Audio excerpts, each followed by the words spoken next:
What's going on, guys? Chuck here with another awesome Blu-ray purchase. Today, we're going to take a look at a new release from Kino Lorber that is Hardcore from 1979, starring George C. Scott.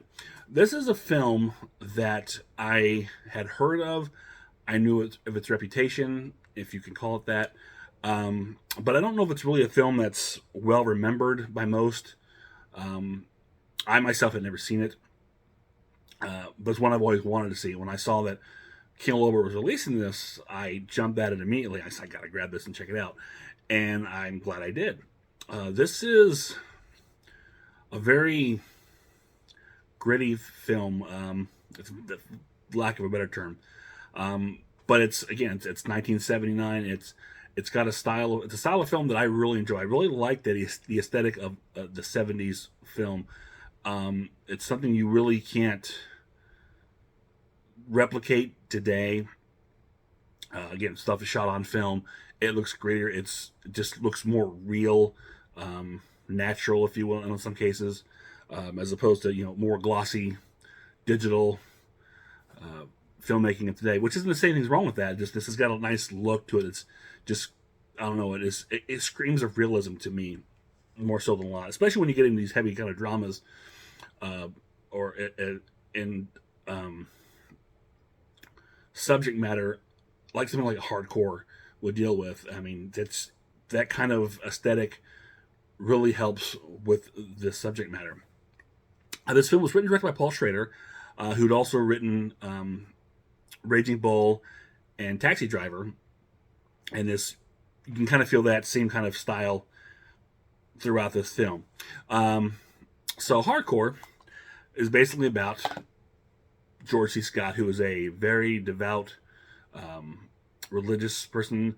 I believe it's the religious sect, or he is, or what we'll call it is Calvinism. I think it was. I'm not really familiar with that, but the way it's portrayed here is they're very devout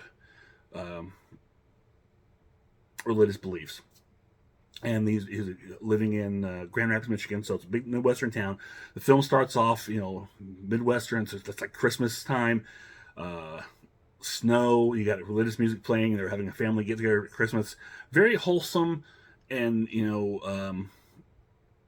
don't want to say cliched, but you're getting a wholesome family, Midwestern values. I mean, these people are just having discussions about, their different beliefs in religion, as opposed to like, you see discussion about a football game or politics, but we're just talking about religion.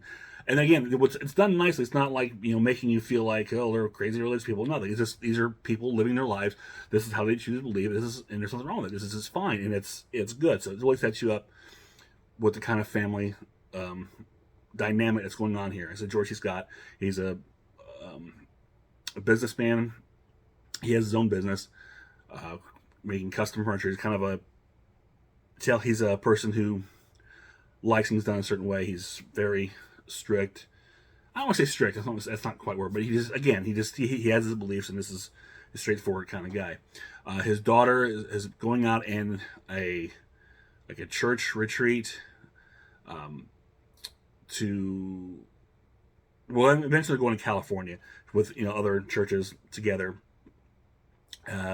for some kind of thing.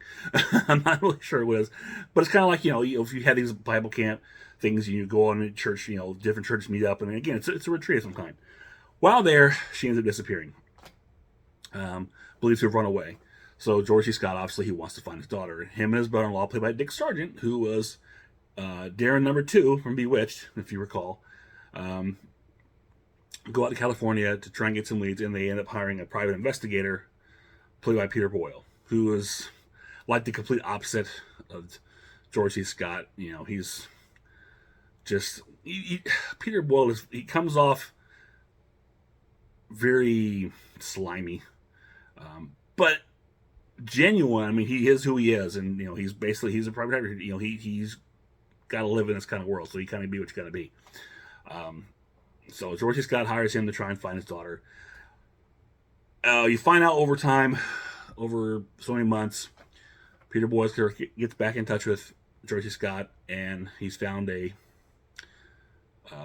porno film, and he shows it to George C. Scott, and basically discovers that his daughter is making these.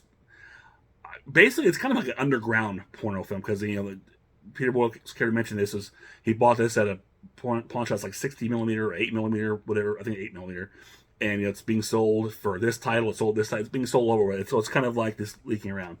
But this is where you get the infamous, George C. Scott screaming, "Turn it off!" as he's watching the scene. And it's a very, very powerful scene. As a father, you're watching your daughter. You have there with two different guys. It's a 2-on-1 situation that he's watching, and it's very.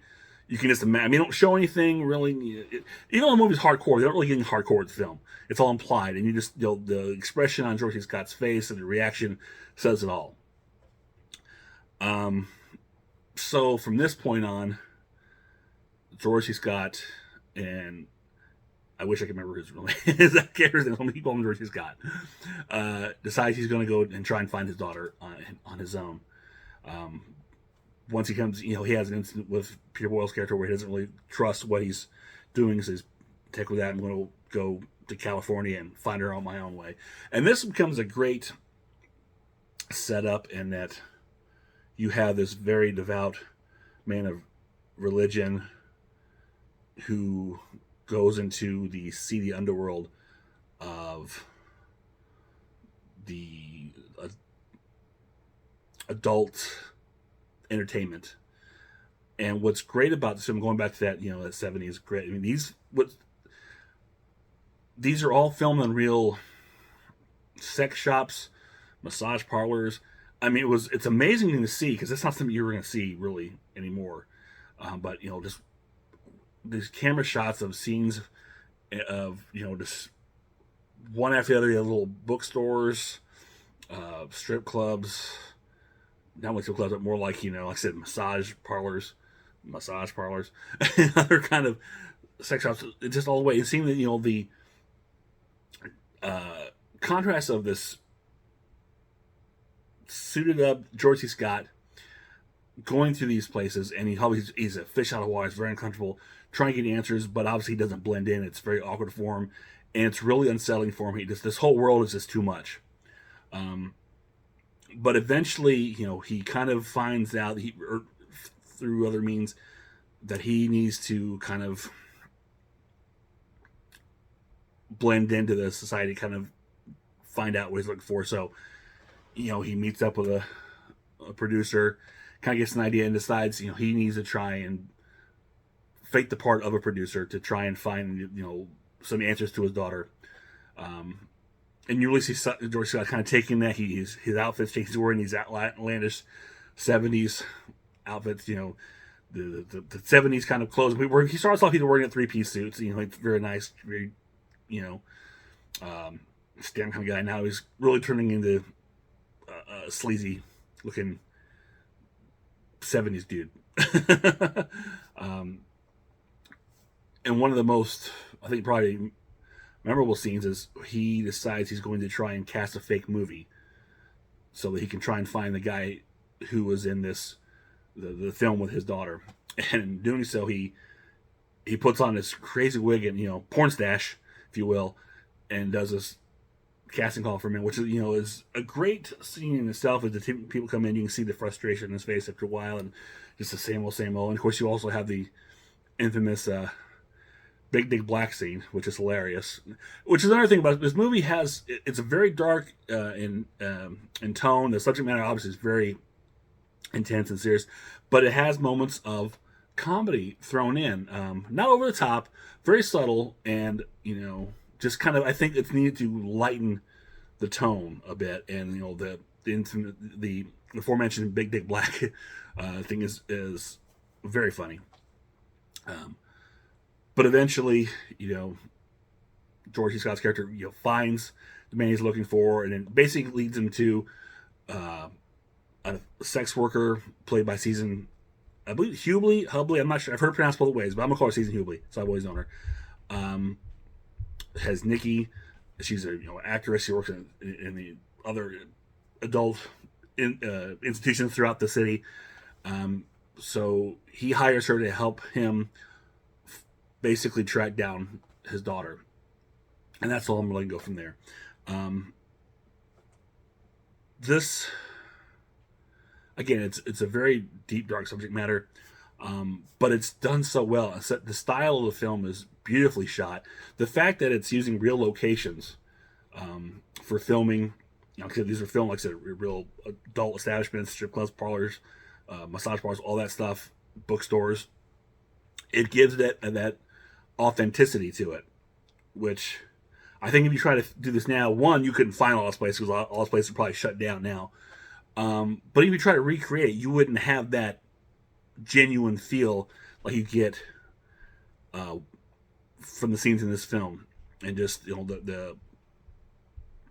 the panning shots of the city, of a block full of nothing but porno shops and everything else you can think of. It's very, very I don't know the word I'm looking for. I don't want to say interesting, but it is interesting, I guess. Just seeing all this and thinking at the time, it's a nice snapshot into that late era 70s of that kind of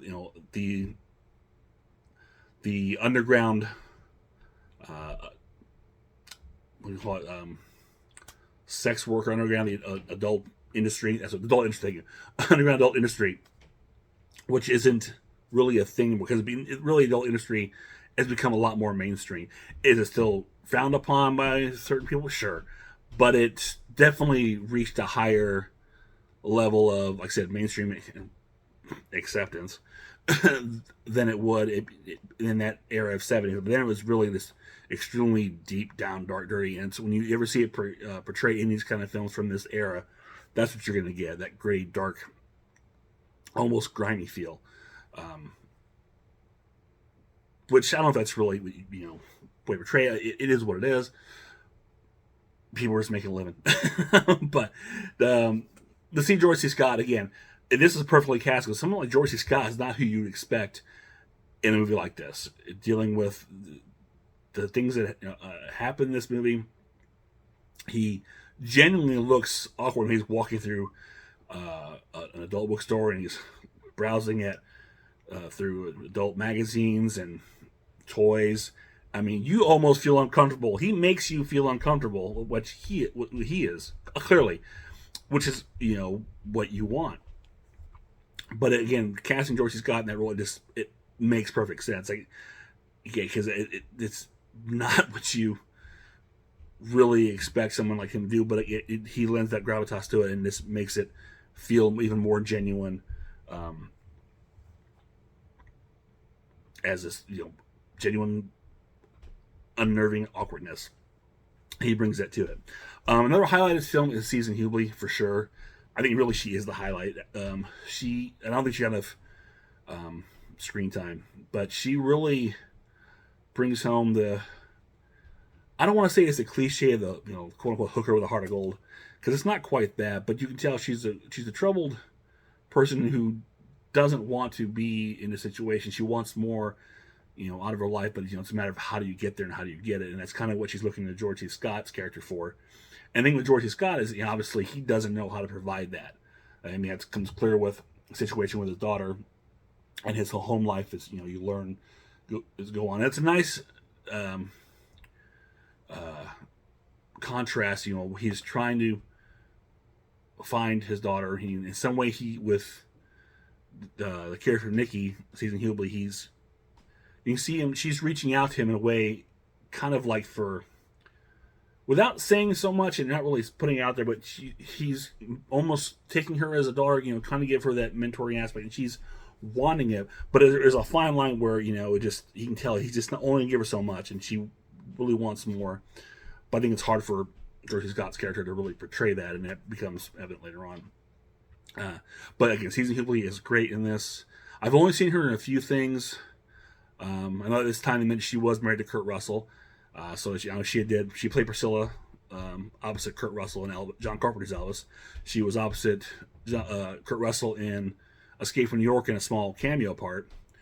But I best remember her from Vice Squad, which is another, exploitation, grimy, film about process. I think it's like New York or I think it's Los Angeles too.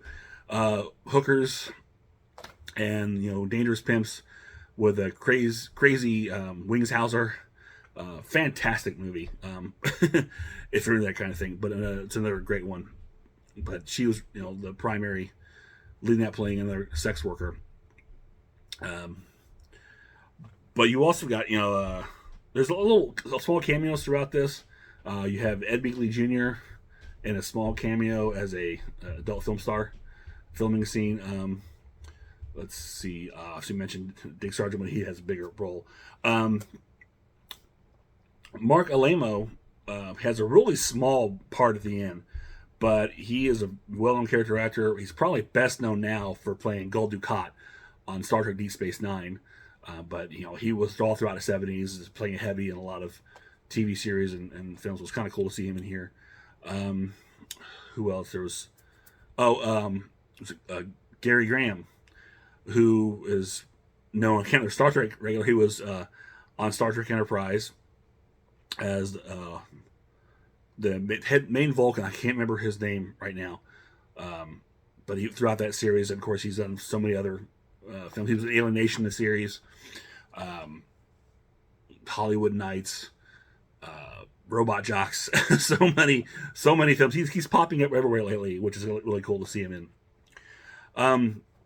So yeah, but that is essentially hardcore, and my takes on it. Is it hardcore? The subject matter, I think, is. But it's not. I mean, it's not like watching oh my god, I can't look at this. Nothing like that. I mean, there's full frontal nudity. You're walking into. You're getting a look at the sex role industry. That time and place around in Los Angeles and San Francisco, San Diego. Again, these are all over the places, so you're seeing that and you kind of get an idea what it was, but it's portrayed again with respect. But it's very realistic, and that's not a bad thing. Nothing's in your face. Like, oh my god, again, it's just it's subject matter, but it's done very well. I don't want to give too much away. I was a little disappointed with the ending. And that's, again, spoiler alert. So if you've ever seen this, stop this here. Go back and watch it. I don't know how much of a spoiler it really is, though. But obviously, he does find his daughter, and there's a kind of a reconciliation there because they both realize that there's a relationship that needs to be mended. That's broken, but there's a way to come back to that. And that's all fine and good because after everything that George Scott went through, you want him to get that, to find his daughter, to be able to repair that damage, and hopefully make himself a better, person, learn how to, deal with his emotions and how to convey love and affection for his daughter. However, the part that really eats at me is what happens with the Season Hughley character. I mean, the whole point, and she is helping out George Scott, and she's realizing, she's finding this is a better, that there's a better way out there than what she's going. She's hoping this is, the way out of this for her. I mean, at one point, Pierre Doyle, the private detective, confronts her and says, "What do you think's going to happen to you when he finds out all about you?" She said, "No, he's going to take care of me." And that's what she really believes. And at the end, George Scott basically just lets her go. He's like, "Oh well, I don't know what to do." Again, he doesn't know how to convey, how to put that emotion out there, how to reach out, how to show affection or anything, and it just kind of cuts her loose in a really awkward sense. And she knows it, and she feels it, and just walks away, just hardened, and realizes she has to go back to her life of pimps and everything else. And it's just like, oh no, you want him to reach that moment then and say, "Yeah, I have my daughter back. You know what? This is my chance to to make it right and help you too in some way." You wanted some kind of redemption, or redemption, or you wanted something for Season Hughley's character, and for Nikki, and she didn't get that, and that to me was heartbreaking, especially for all she did to help, and she was such a likable, genuine character. It sucked that happened for me. So, but I really did enjoy this film a lot. I'm glad I picked it up. And I would highly recommend, anyone who can handle kind of subject matter, who likes these kind of films from 1970. And again, if you like George C. Scott, you've never seen this, check it out because he's fantastic because he's George C. Scott. What isn't it great in? So let's take a look at this, Kino Lorber release. A very nice print. I believe the features on here are poured over from a previous release. I'm not sure what the studio was, but here is the cover, slip cover. There's your back with all your special features. There's not a whole lot of special features on here. You've basically got 2 audio commentaries and a trailer. And I did listen. There's audio commentary with Paul Schrader. I listened to a few minutes of that. Didn't get too far into that one. It's a little dry, but I'm sure if I would have got more into it, it would have probably been more interesting. But I already watched the movie once. It was late. I was going back and kind of, seeing how this was. But I went and flipped over to the audio commentary, which is by film historian Eddie Friedfeld, Lee Pfeiffer, and Paul Scrabo.